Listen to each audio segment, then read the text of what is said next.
நோக்கியாவில் ஒரு விஷயம் இருக்குது. என்னென்னு கேட்டிங்கன்னா, மற்ற மாடலுக்குலாம் சேர்கிற மாதிரி நோக்கியாவுக்கு ஸ்க்ரூ ட்ரைவர் சேராது. இதுக்கு தனியாக ஒரு ஸ்க்ரூ ட்ரைவர் இருக்குது. ஸ்டாரு அந்த மாதிரியான மாடல் தான் சேரும். அதை மட்டும் வச்சு தான் நீங்கள் ஓப்பனே பண்ண முடியும். வேறு ஒரு ஸ்க்ரூ ட்ரைவரை போட்டு நம்ம கழட்டிடலான்னு ட்ரை பண்ணிங்கன்னா, ஒன்று ஸ்க்ரூ மழுங்கிரும், அப்போ நீங்கள் ஓப்பன் பண்ண முடியாது. இல்லை ஸ்க்ரூ ட்ரைவர் டேமேஜ் ஆக ஆரம்பிச்சிடும். ஸோ அதுக்குரிய பொருட்களை கரெக்டாக பயன்படுத்துனீங்கன்னா உங்களுக்கு வேலையும் சீக்கிரம் முடியும், பொருளும் பாதுகாப்பாக இருக்கும்.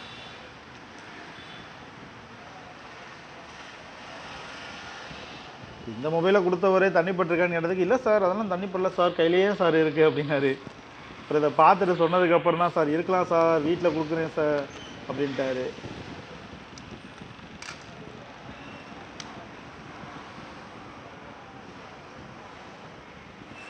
தண்ணி பட்டதுக்கான அடையாளம் வெளியிலே இருக்குது பாருங்கள், எவ்வளோ இருக்குது பாருங்கள். அந்த இடத்துல ஃபுல்லாக வெள்ளை வெள்ளையாக இருக்குது பாருங்கள்.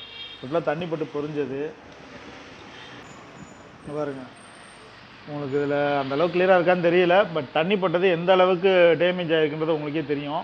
இந்த சர்க்குலேஷன் ஃபுல்லாக அடிச்சிருக்கு. ஸோ இதில் பேட்டரி சார்ஜிங்கும் ஏறாது, பேட்டரியில் சார்ஜ் இருந்தாலும் ஒர்க் ஆகாது. இதை ஃபுல்லாக நம்ம கிளியர் பண்ணிவிட்டு தான் நம்ம ட்ரை பண்ணி பார்க்கணும். எல்லாமே பவர் ஷாட்டில் தான் நிற்கிது. அதேமாதிரி தண்ணி பட்ட எந்த ஒரு மொபைலையும் உடனே சார்ஜ் போட்டு பார்க்கக்கூடாது.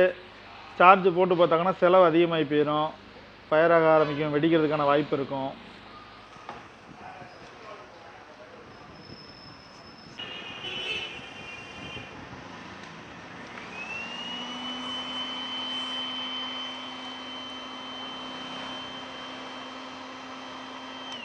இந்த கன் மேக்ஸிமம் எதுக்கு யூஸ் பண்ணுறதுனா, நம்ம பண்ணுற ஸ்ப்ரே இருக்குது பார்த்திங்கன்னா, அதாவது கெமிக்கல் ஸ்ப்ரே, அது வந்து உள்ளே போனதுக்கப்புறம் கிளியர் பண்ணலாம் அப்படின்னா அது உள்ளே போய் செட் ஆகிக்கும். அதுக்காக பார்க்குறது தான்.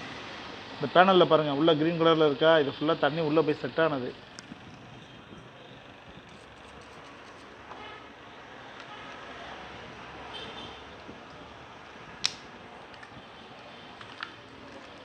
அதுக்கப்புறம் பேட்டரியில் ஓல்டு எவ்வளோ இருக்குதுன்னு பார்க்கணும்.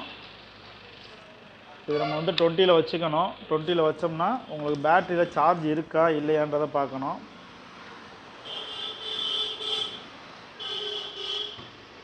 .0 வோல்ட் இருக்குது பேட்டரியில். பட் மொபைல் ஆன் ஆகுதான்னு தெரியல அப்படின்னா நீங்கள் டக்குன்னு வேறு ஒரு பேட்டரியை போட்டு செக் பண்ணி பார்க்கணும். ஏன்னா இந்த பேட்டரியுமே தண்ணியில் ஊறி தான் கிடக்கு. ஆன் ஆகலை. பேட்டரியில் சார்ஜ் இருக்க மாதிரி காமிச்சும் ஆன் ஆகலை. சார்ஜ் போட்டதுக்கப்புறம் லோகோ வந்திருக்கு. இந்த மாதிரியான விஷயங்களுக்கு முன்னாடி நம்ம ஷார்ட்டேஜ் இருந்தால் அதை கிளியர் பண்ணிட்டு தான் நம்ம இந்த மாதிரி வேலையெல்லாம் பார்க்கணும். சார்ஜ் ஏற ஆரம்பிச்சிருச்சு. ஒரு 10 மினிட்ஸ் சார்ஜ் பண்ணிவிட்டு ஆன் பண்ணி என்ன கண்டிஷன்றதை செக் பண்ணிக்கலாம் நம்ம. ஏன்னா இதுக்கப்புறமும் கஸ்டமர்கிட்ட சொல்ல வேண்டிய முக்கியமான விஷயம் இருக்குது. என்னென்னா, ஃபோன் ஆன் ஆயிடுச்சுனாலுமே டக்குன்னு கஸ்டமர்கிட்ட வந்து இன்ஃபார்ம் பண்ணக்கூடாது. ஏன்னா மைக் ஸ்பீக்கர் ப்ராப்ளம் இருக்கிறதுக்கான வாய்ப்பு நிறையா இருக்கும். நான் தனிப்பட்ட மொபைலில் மேக்ஸிமம் மைக்கோ இல்லை ஸ்பீக்கரோ வந்து சீக்கிரம் ஃபால்ட் ஆயிரும். அதனால் அதையும் செக் பண்ணிவிட்டு ஒரு சிம் கார்டை போட்டு கால் பண்ணி பேசி பார்த்துட்டு அதுக்கப்புறம் தான் நீங்கள் வந்து கஸ்டமருக்கு டெலிவரியே கொடுக்கணும். மொபைல் ஆன் ஆயிடுச்சுன்னு கொடுத்தீங்கன்னா அப்புறம் அங்கே போய்ட்டு சார் மைக் எடுக்கல ஸ்பீக்கர் எடுக்கலன்னு திருப்பி வருவாங்க. ஒன்று, என்ன ப்ராப்ளம் இருந்தாலும் ஒரு டைமாக அமௌண்ட் வாங்கிடணும்.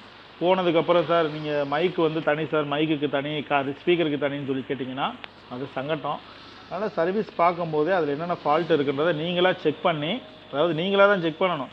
கஸ்டமருக்கு தெரியாது அதில் மைக் போயிருக்கும் ஸ்பீக்கர் போயிருக்கும் அப்படின்றது அவங்களுக்கு தெரியாது. நீங்களே செக் பண்ணிவிட்டு ஓகே எல்லாமே பெர்ஃபெக்ட் அப்படின்றதுக்கப்புறம் டெலிவரி கொடுங்க. குறிப்பிட்ட நாளுக்குள்ளே வேறு ஏதாவது ப்ராப்ளம் வர மாதிரி இருந்துச்சு அப்படின்னா அது உங்களுடைய பொறுப்பாக தான் இருக்கணும். கஸ்டமர் தலையில் கட்டக்கூடாது. வாங்கின காசு கரெக்டாக வேலை பார்க்கணும்.